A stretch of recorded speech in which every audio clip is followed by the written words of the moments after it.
Hello and welcome to Learn, Do, Become Radio, episode 57. I'm April Perry, and here at Learn, Do, Become, we help people who are drowning in the details of life to develop simple systems so they can do what matters most.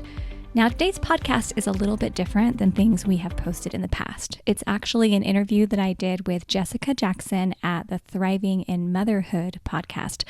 And typically when I'm talking about motherhood, I do it over at powerofmoms.com, which is my other website, basically run by a whole team of amazing mothers where anyone can write and publish and strengthen and create moms.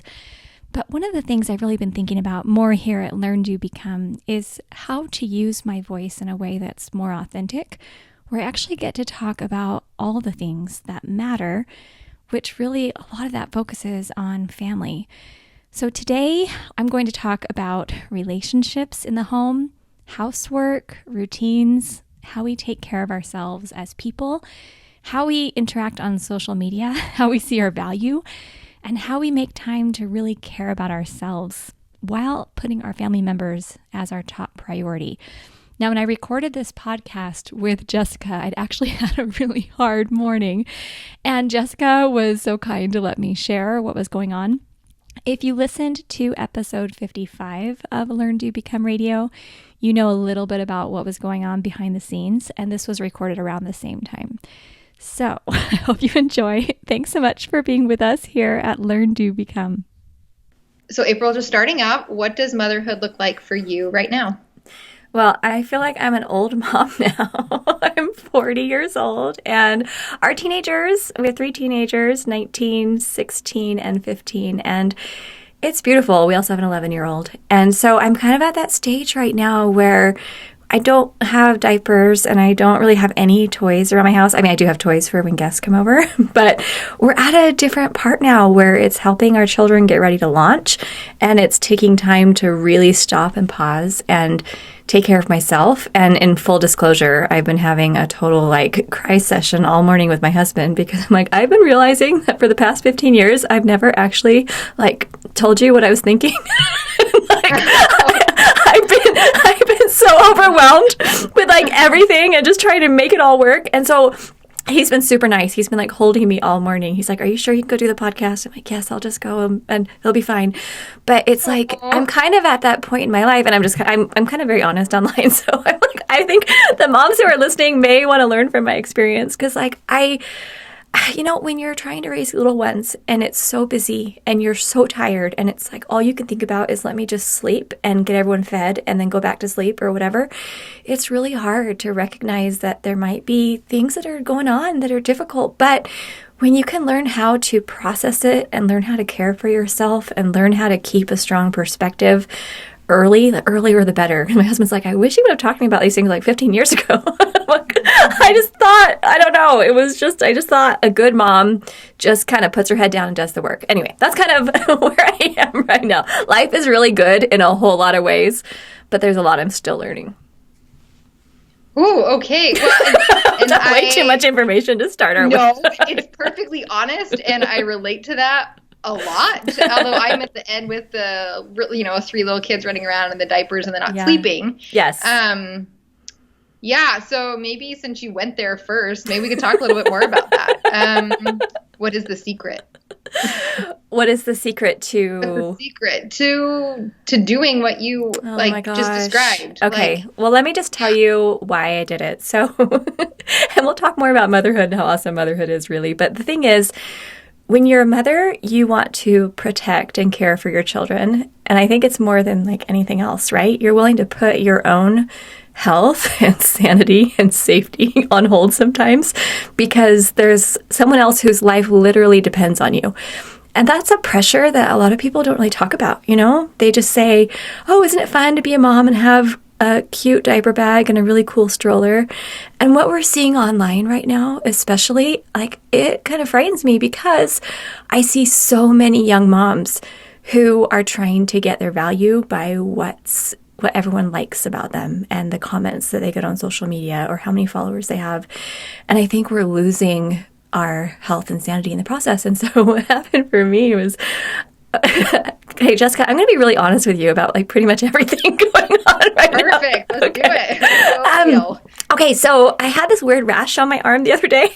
I'm like, why do I have this rash? Kind of like a stress rash. I get them every once in a while. I haven't had one for like a year. I'm like, I totally have a stress rash. Okay, well, Eric and I have this thing where once a month or once a quarter, depending, I do a hotel night. And I go away for 24 hours. I found like a $40 hotel down the street. As I'm checking in, they're like, you live in this city and you're checking into this hotel. I'm like, yeah, I'm here. Not just for the free oatmeal you're going to give me tomorrow morning. But I went into this hotel and I sat down and I thought, okay, something's going on. Like I've got some hidden emotions. Something's happening where I'm getting these stress rashes. I don't know why. And I need to start figuring it out. And so a friend of mine had said, okay, he does like therapy and stuff like that. And he's like, okay, you have to pick one moment when you felt all that stress and anxiety. Pick that one moment and then write down everything you were thinking at that moment. So I did. I was like, okay, I remember this moment. I felt super stressed and I started writing and I wrote like 8 pages and just like sat in that hotel room and just realized I had all these things that I have just been like pushing aside and not dealing with and not thinking, and thinking that the more I sacrificed myself and the more that I would just be the quiet, smiling mom, the better I was, the stronger the person I was. When sometimes it's like actually sitting down and saying, I really don't like this or this or this, and I want to make some changes. So that's what I did. And, a lot of it's like stuff I'm still figuring out. I told my husband, I'll show you all my 8 pages if you want to go read through them all, and we can talk through it. But the basic thing, though, is that recognizing that you are still a person behind the term mother, that you didn't go away just because you became a mom. So that's why I'm so passionate about the work we do, helping people build command centrals, helping people get order and get out of piles. Because if you can totally start clearing the clutter, not just from your house, but from your head. And now what I'm learning, which is super painful, is clearing clutter from my heart. Oh, it's like painful. But then that's when you can actually enjoy your children and enjoy your life and feel closer to God and start living your purpose. And you're not going to get caught up in all the other stuff. Yeah, absolutely. So easy to say, so hard to do. It is, but I think when you get some good routines in place to have quiet and time to think and time to introspect, and then I think it's just giving yourself permission to say, just because I want to be a person as well doesn't mean I love my children any less, or that I love my spouse any less. But it's actually having a beautiful experience. And I'm not trying to totally derail our podcast. We can totally move on to the other questions if you want. Great. This is great. This is I love it, because what I have been really researching right now and looking for people that are doing this, but what does it really take to thrive? What does it really take to grow? What is the dirt that we need to be growing ourselves in? What's the soil that we need? And so that we can grow to our best, right? Because you can plop a seed in the ground and it'll grow, but it'll also die if you don't. Even if you're watering it, like sometimes the soil's just wrong. I had that experience with my lemon tree. The soil was wrong. Yeah. So the tree just started to die from the top down until I changed the soil. So smart. But I feel like that's what's happening in motherhood. The first 5 years, plop the seed, it's growing. There's so much growth happening. Everything's growth in the first 5 years of your, motherhood. But now it's like, okay, I can see how I might be starting to die from the top down. I need to change my soil. What kind of soil do I need? Well, and one of the questions I was talking to my sister about the other day, because we've been working on a lot of different projects at Learn, Do, Become, and I was like, that question that always hits me is, how long is it okay to die inside? Like, how long? How long is that okay? Because sometimes it's okay to put, a day or a week or a month where you're in survival mode and you're okay. You're just kind of on hold. But what happens is most people are dying inside, like, over and over and over again. And I think by the end of our lives, I would like my body to be ready to die, but I want my spirit to have grown and be ready, ready to progress and move on. Yeah, which is often what's the hardest part for us during this phase right now, right? Is letting our spirit do that. Yeah. Can I speak a little bit to the soil? Yes, please. Okay, because I think one of the things that's been most helpful is to think about the feeling in the home, the sweetness, the closeness, the relationships. that to me, that's the soil, is how the home feels. It doesn't matter what color the paint is. It doesn't matter if you have cute pillows on your couch, or even if there's toys, or if there's peanut butter smears on the glass or whatever. Like, none of that matters, but it does matter how it feels, because you could have a beautiful, perfect home ready for social media, and you could have relationships that are awful, and you could have children who hate you and who yell at you, or you could have the same beautiful home and have great relationships. I mean, really, the feeling in the home has very little to do with how it looks and more with what you're putting into it. And so I was actually just sitting in our bed. We have this golden doodle, and my 16-year-old daughter loves this dog so much. And we were snuggling on my bed, and we let the dog up on the bed, and we're sitting there just holding our dog. And we've done this the last 2 nights, and both nights she said, "Mom, I don't think life gets any better than this." And like the feeling there in the home, like it was last night, it was so funny. It was a long day. We'd been out at my sister's, and it was a long, long day. It was super late, and everyone's like late to bed. And I thought everyone was up in bed, and I go in my room. She's in my room in the dark, and she's like, "Oh, hi, Mom. I just wanted to see if I could just like hold you just for a couple minutes before I went to bed." And I'm like, you know what? Like, that to me, that's what I'm trying to build, is a family that wants to be with me, a family, and with my husband, like having the feeling that's there where they know how much they're loved and that they want to just share that. And, you know, it was really humbling to me, because 2 nights ago, the first time she snuggled with me before bed, I mean, we do this most nights, but it was just a couple nights ago she'd said that. And I was feeling really down about myself. I'm like, oh, I haven't done a good job on this goal, and I'm working on this. And I was really like down on myself and wishing that I were more successful in a couple different areas of my life. And then when she said, "Mom, I don't think life gets better than this," I thought, you know what? Here my daughter is savoring this time we have together. And I am thinking about how inadequate I am. Like, why am I waiting for this future day that's going to be perfect when I have this day right here that is perfect? Like, there's no, so it's just, it's learning how to stop worrying so much about everything else and then focus on what we're really here to do. Absolutely. Yeah. And create that headspace within ourselves so we can be and enjoy and be present with what our kids already see in us, right? Yeah. Oh, they're so good at it. Yeah, listen to them. I know. Yeah. Okay. So what are some of the things that you've done to create those feelings and those relationships? Okay. So one of them is working together. This is huge. I wish I could do more. In fact, I took a class at college called Work and Relationships in the Home. One of my all-time favorite classes. I didn't know how much I was going to use it, but every single day of motherhood I have. And basically what was taught in the class was that relationships are not built in the formal ways that we often think. Like, you think, oh, it's when you're playing a board game with your kids, or when you're out at Disneyland, or when you're, you know, jumping on the trampoline. And those are great, and you can build relationships then. But she said the most important relationship work is done while you're actually doing housework side by side, because it's repetitive, it's something that doesn't require your mind, and it enables you to actually talk at a deeper level and share stories and build a connection. So I applied that the minute I became a mom. Even while my babies were little, I'd have them sit on my lap while I would fold laundry and like play with them while I did the laundry. When our daughter could learn to walk, it was her job to go gather the trash cans from like around the house and bring them to me. And I would have them sweep with me. I had this rule where I never did housework when the kids were asleep. I only did housework side by side with them. That way, when they did go to sleep, I could actually sit down and do something I enjoyed, and we built relationships. Like, I considered that was the work. That was parenting. Because what I hear so often is, well, let me hurry and do the housework so I can go be a mom. Or let me just leave the housework and let the house be a mess so I can be a mom. And I completely disagree. I mean, occasionally, but I think the most important thing I did was work side by side with them. Because if I could tell you the thousands and thousands of heartfelt discussions I've had with my kids while we were like chopping vegetables and cleaning the kitchen and doing laundry. And I mean, that's when it happens. So that's like number one.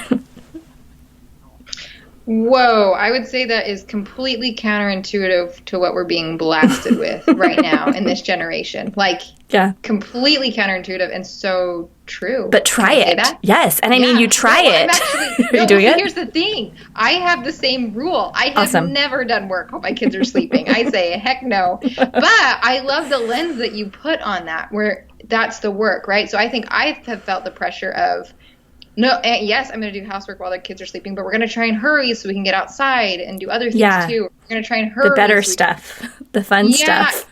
yeah. And instead of just recognizing, no, like that's what motherhood is. It's running a household with your children together, building relationships together. Yeah. And, I've gotten some criticism from that because I wrote a post about it one time and I got a comment that said, who are you to make it sound like every house is Mary Poppins and like it's so fun and your kids are going to love housework? I hate housework. I hate cleaning. And she was really upset about it. I'm like, okay, maybe you don't want to do housework in your kids. That's okay. You don't have to, But the thing is, I never looked at it like a chore. And that was something my mom taught me. She would be singing while she was doing the dishes. She would turn on music and she would sing and she would dance. And when she would bring me the laundry, she'd say, oh, this towel just got out of the dryer. It's so warm. Come here. I'm going to wrap you in this warm towel. And she would bring me laundry and have it folded. And she would hand it to me like a gift. Look what I did for you. I folded your cheerleading outfit. And look. And she treated housework as a privilege. And so I really wanted to do that with my kids too, because if you think about it, if you only look at housework as a punishment, like, hey, if you're mean, you have to do an extra chore, or if you're grumpy, I'm going to give you more work, then like being a mom is like the worst punishment in the world because you have so much housework to do. But if you look at housework as beautiful and special and giving and the background for building relationships, I mean, that's awesome. But it's also, I realized I had a lot of stress when I was younger as a mom because I was so worried if anyone came to the door and saw my house not perfect, that would reflect on me. I remember the night I discovered that. But there was one day where we had this white floor. We quickly changed out the white tile because who puts a white tile in a kitchen? But there was a white tile in the kitchen. And our little girl, Grace, was like 4. And she came running in from the backyard with muddy feet. And I just Swiffered the floor and it was all nice and shiny and she didn't know. And so her muddy feet created these 2 black streaks across the white floor. And she fell and she was crying. And then I remember, I'm like ashamed to admit this, but I looked at the white floor that I had just mopped and felt so accomplished. I got a towel and I wiped the muddy streaks first. And then I went and gave her a hug. And as I was doing that, like something inside me just said, April, what are you doing? And I realized it as I went to hug her. I'm like, I just put a really dumb white floor above my 4-year-old daughter who fell and was crying. Like, and I'm not going to beat myself up over it, obviously, because I'm sure other moms get it. Like, you're trying so hard to have something finished, and then they undo it. Not even, I mean, that's just like life. I totally get it. But that was a moment I realized I'm never doing that again. I'm never going to put something clean, a floor or a kitchen or whatever, above how my kids feel. And that, I think, that's been a game changer for us. And, we had the privilege of visiting my mom just about every week. She passed away from Alzheimer's. And we went to visit her about every week. She lived about an hour away. About 7 years, I took my kids. So I'd get them in the car on Thursday nights, and we would drive an hour, and we'd bring dinner for her and my dad. And we slowly said goodbye to my mom for years and years and years and got to take care of them. But it was the sweetest process because I wrote this whole book, Thursdays with Zoe, all about my mom, read her the book, talked about what I learned from her, told my kids about how she was and what she taught me, and got to serve alongside my kids. They decorated her whole room. They had paintings and pictures and hearts and cards, and her whole walls were covered with love like from all the grandkids. And it was the most precious time. And I just think, there's so much movement in such a rapid direction or a rapid pace to try to be valuable. Like, I feel like that's what's happening all around us. Like me, tell me I'm special, tell me I'm valuable. Let me do something that proves that I have some worth, especially when you're a mom and your kids can't tell you because they can't talk or they can't articulate it. But if you can just step back and see that building the relationship, that's what's valuable, because then guess what? When you're on your deathbed, your children are going to be around you wanting to just savor every moment they have with you. Like, that's what my mom had. And I just think if I can live like that, who cares? Who cares if I wore the size pants I wanted, or who cares if my hair was cute and all my different hairstyles? Like, it really doesn't matter. At the end of the day, it's how you're going to feel when you get to be with your children for those final moments. And I just try to think about that, like begin with that end in mind. Because if you can remember that, then the everyday stuff, it's like, it's okay. It's not that stressful. Yeah, absolutely. Absolutely. And so that does bring the question, though. That does bring the question. So how do you love fully to the point of being able to take care of yourself? Like I love my kids so much. So like you say that and it's like, okay, well, good. I'll just sacrifice myself. You know, Yeah. I'm out of the picture again, right? So how do you keep the love and perspective to it's the point where I am going to sleep because I need to sleep, and I'm going to shower because I need to shower, and I'm going to exercise because I'm happier. Like, how do you fit you into that love equation? Yeah, it's definitely not easy, but there's a book called Scream Free Parenting that's really good. And in that book, he talks about the 4 levels of love. Level 1 is I love me for me. And I think that's the problem, is a lot of mothers think if I take time for me, I'm being selfish. I'm just loving myself for myself. Like that's not sacrificing. That's not loving, whatever. Okay. Level 2 is I love you for me. That's a narcissistic love. That's like, I only love you because of what you're going to do for me. I put you in a pretty dress so my Instagram followers will think that I'm awesome.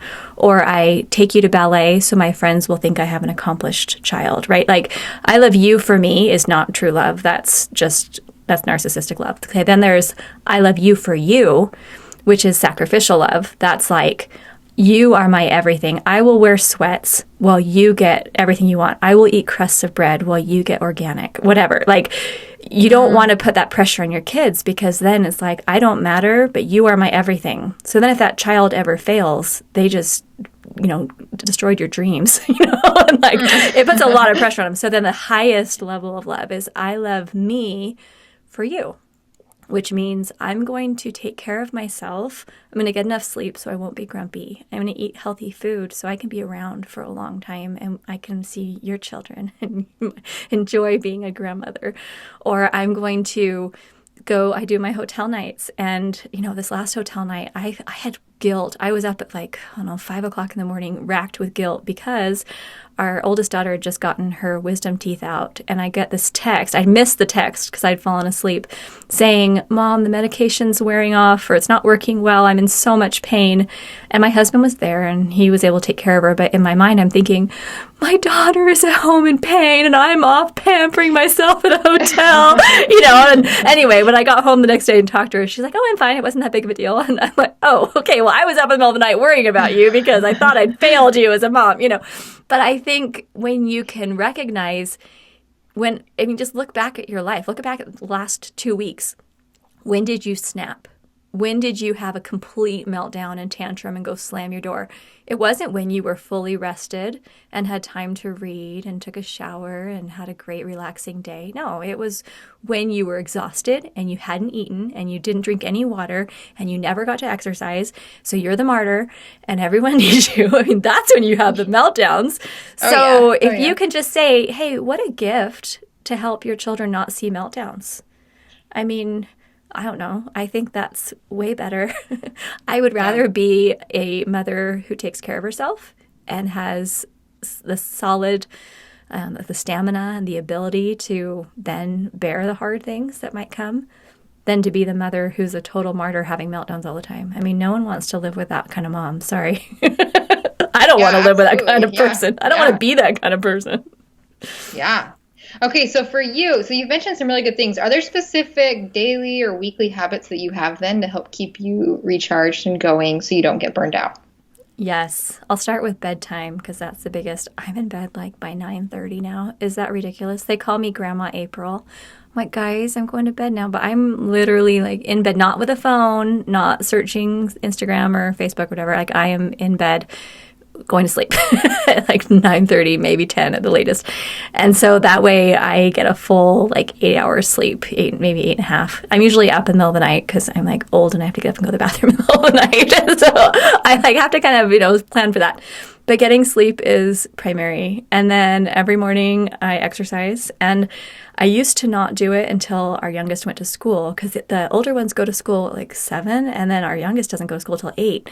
So I was like, oh, this is like my precious time with him, and I need to be present with him and be talking with him, and he loves to talk. So we'll just talk. But finally I realized, I'm like, that's when I need to exercise because then I need to shower and I need to get into doing our work that day.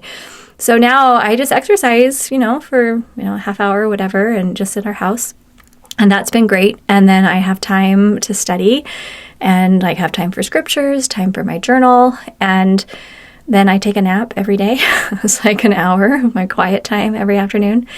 And then I read like at night. In the evening, we'll all get a book and lay in the, in the family room and just have time to read. But just being able to like sleep, take a shower, eat, read. Like I have a little list called my stabilizing mechanism. I have a little picture of it at learndobecome.com. But it's like, here's if I'm ever having a fussy time, this is what I need to do. Like, have I showered? Have I eaten? Have I had water? It's like my checklist. So I'll just tell my family if I'm ever acting grumpy, just here's my checklist. And then they know. And I will say whenever I'm getting near my cycle, I just tell my whole family. Like I literally say to my 15-year-old son, I'm about to start my cycle in about 2 days. I have a lot of cramps right now and I might be a little more grumpy than normal. I'm just letting you know that. So if I seem a little snappy, it's not that I'm mad at you. It's just that I'm having my period. And he's like, okay. So all my kids totally know, okay, mom's crampy right now. And then they get it and they give me a little space. And I know a lot of moms don't even want to talk about it. They don't want to tell their kids or whatever. They think it's some secret. I think it's better. Just let your kids know. And then they'll be like, oh, mom's kind of hormonal today, and it's just having those open conversations. But I'd rather be super open with my children and my spouse and just say, this is what I'm feeling. Because I've learned, especially today after having my whole cry fest, after holding things in, the only reason I held things in is because I believed it was better for everyone if I suffered in silence. Like, I hate even saying that, but that's what I thought. And that's so not healthy. So anyway, if anyone can learn that from me, don't do it. Don't suffer in silence. Like, talk about it, get help. There's so much good out there.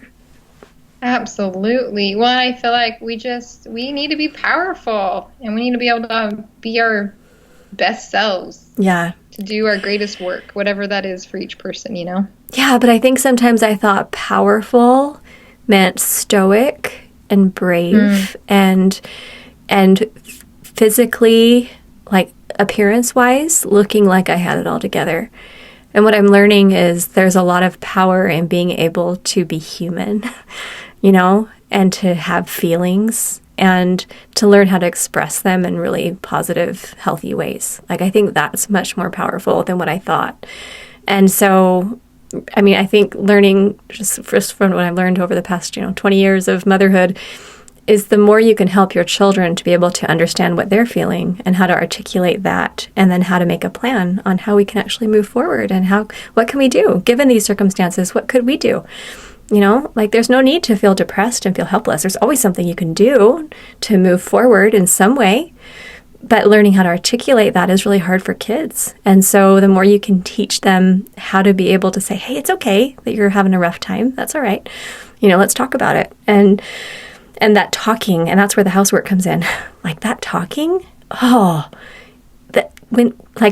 of my favorite little stories is, and I don't usually share this one out in public, but we're chopping vegetables. We're in the kitchen, and one of our children came up to me and had a very interesting sexual question to ask. And they asked me this question that I thought was way beyond what they should even know or would have known. Like, I think the child was like 9. I mean, it was a very, and I was like, wow, oh, that's a very interesting question. What made you think of that? You know, like, as I'm not looking the child in the eyes, we're just chopping vegetables. Hey, what made you think of that? Well, there was a kid at school today who said that they walked in on their parents doing this, and I'm wondering, and they had all these questions, and we were able to have this full conversation and talk. I mean, it was like a subject I never would have thought to bring up with my child, but that child wanted to bring up, and so we did. And we've talked about everything from friends that are growing marijuana in their backyard to the friends that are going through depression to friends who are, you know, just there's a lot going on out there. And I think a lot of times, like what I hear through my kids, especially my teens, is that there's a lot happening with our kids. I mean, sexting is huge. We know a lot of this. There's, you know, oh, I can't talk to that guy anymore because he's always asking girls for nude photos. I'm like, oh, that's probably a good thing that you're not talking to him a lot. I mean, but it's stuff like this that's happening out there. There are kids who are feeling so much stress and anxiety. And then my daughter the other day, she's like, Mom, I asked my friends at school if they just like snuggle with their moms or hang out with their moms. And she goes, all of them that I talked to was like, oh no, I never hang out with my mom. I never even tell her anything I'm doing. I don't talk to her at all. She's so like, da, da, da. And they were really down on their moms. And none of them in this particular group felt like they even had a relationship with their mom that they could go to her and talk to her about something that was going on in their lives. And so I think if there's anything we can do starting from the beginning when they're little, let them talk, work with them, be their constant companion and be their friend and represent love to them. And that's going to happen when you take care of yourself. And that's going to happen when you provide opportunities for them to learn how to work and become independent. I mean, there's so much good that comes out of that. But there's like this, I feel like this generation more than ever. I mean, how awesome that we can do a podcast that thousands of mothers can listen to, and how awesome that we have an ability to raise the next generation. But we have to take this seriously, because when you've got millions of moms literally spending more time looking at their phones and looking in the eyes of their children, that's a big problem. And it's reversible, but someone's got to reverse it, and it's going to start with the moms. Yeah, I mean, that's our call to action, right? Put down your phone and start looking into the eyes of your children. Yeah, and involve them in the work, because if you feel like you just have to stare at your kids all day, you're going to be like, I don't have time for that. No one has time for that. But if you think, let me involve them in my life, let me involve them in what needs to be done, let's learn how to work together. I mean, then your work's going to go faster. You're actually going to have more time to replenish yourself. And that's what's going to make the change, I believe, in this next generation, is us raising them to be able to live well. And we've got to be the examples of that. Yeah. And again, it's not what we're being told today. We need to broadcast this message loud and clear. It's good to work with our kids. It's not all about having fun all the time or about just playing with them all the time. Yeah, totally. But there's so much joy in the process. And I think that's what we don't want to feel. It's like, oh, I'm just going to have to sit and work with my kids all the time. I want to have fun with them. No. You do have fun with them. It's just learning how to have fun in a little different way than what you often see. And you probably won't be posting a lot of those photos, right? Like, it's not like post-worthy material.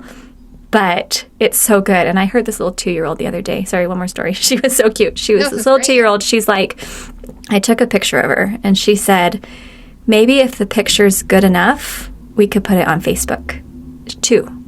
Okay? And I it kind of broke my heart, because I get it. I totally get it. She's heard that a lot, you know. But I watch what's happening, and we often think, like, if it's good enough, if what I'm creating is good enough for everybody else to like, then that means I succeeded. And I think, you know what?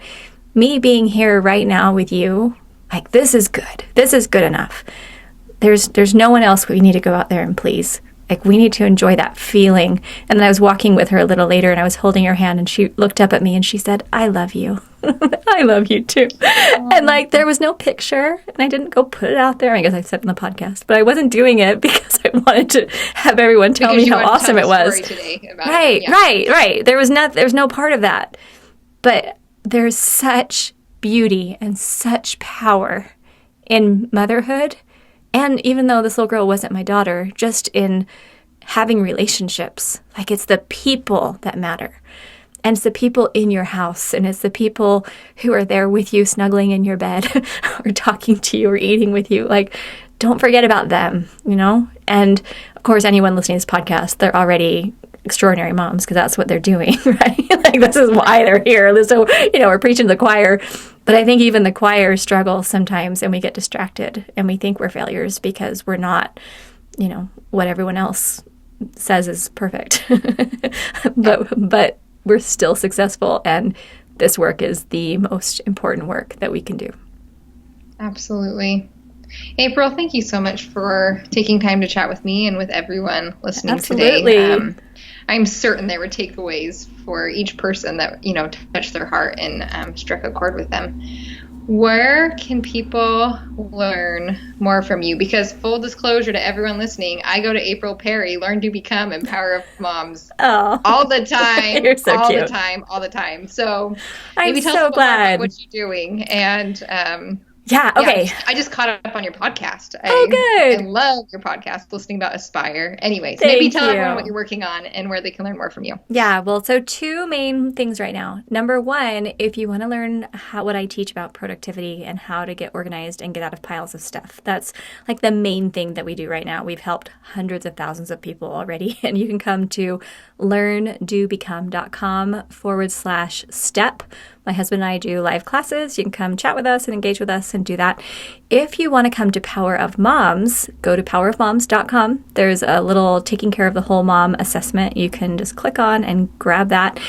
Everyone has a different experience and everyone has different perspectives, and it's so neat to go to one place and see a whole lot of different experiences and a whole lot of different perspectives. I love it because, you know, really, it's like, yeah, I have 4 children and they're specific children, and I had one perspective in my life, but then you have mothers who have lived in different places or had children with special needs or been a single mom or gone through just some really challenging stuff. And so, I mean, we've all gone through hard things, but it's just, I feel like when we're willing to share it, I think it makes the pain less, because you think, well, maybe what I went through could help someone else.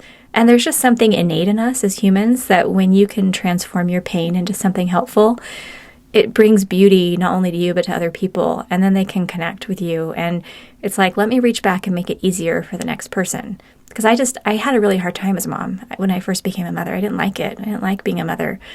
And so, but I knew I wanted to like it. So I had to figure it out.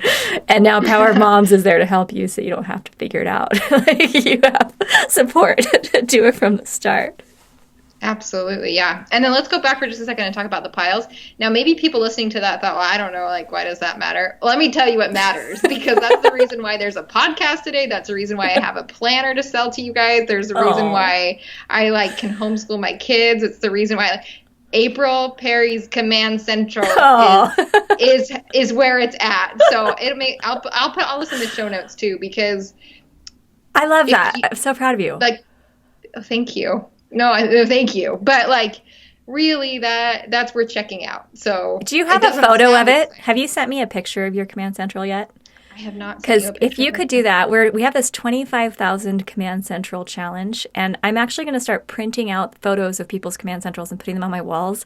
And we're collecting, we want 25,000, and I think we can get it. We've already got thousands, so we just need to get pictures of them. Pictures to process. I know. Well, I won't put all 25,000 on my wall. I might need to put them on the ceiling. No, we'll have them, digitally, but my vision is that a Command Central in every desk, because, right, it gives you the ability to move forward on projects even when you're a busy mom, Well, and here's the thing. Can I share with you one story? So here's my story. So I when I'm pregnant, I'm very sick. My life totally stops. I throw up 5 times a day. Like my neighbors take care of me, my children and me. So Like they sorry. feed us grilled cheese sandwiches. Like I get really, really sick. So I built my Command Central right after my second child was born, and a couple years ago. And then, time went on, I got some projects going, things were really exciting. And then for 9 months, actually it was more like a year because I had a newborn and my grandma died. Like I literally did nothing. But what was amazing is when I was ready to start functioning again as a human, I went right back. And because of my Command Central, my entire brain was still there. And I could just pick right up where I left off and keep going. That's when I knew that this thing was magical, because I could pause life and jump back into it again. I love that so much. Oh my gosh, I'm so proud of you. And it's so true. It's like, I know I had a concussion. I was in bed for 6 weeks. And as soon as I was out of it, I was like, all right, jump right back in. And that's huge. And most people can't say that. So congratulations. That's awesome. Thank you. Thank you. Well, April, thank you so much. I am so excited to be able to share this time with you and with everyone that's listening today. Absolutely. Thanks so much, Jessica. I hope that this podcast was helpful to you, and I hope that you are feeling more excited about your life and the things that you are choosing to do inside your family, whether you have children or whether you are serving aging parents, or whether you just want to be a better friend and be able to have great relationships with those around you. I know that it's our relationships that really make our lives awesome. You can come to the show notes page at learndobecome.com/episode 57. And Jessica is a member of our Steps to Everyday Productivity program. She has gone through the same process, learned how to create an awesome Command Central. So come to the show notes page to learn more about that, or you can sign up for our free class at learndobecome.com/step. Have an amazing day, and we'll see you soon at learndobecome.com.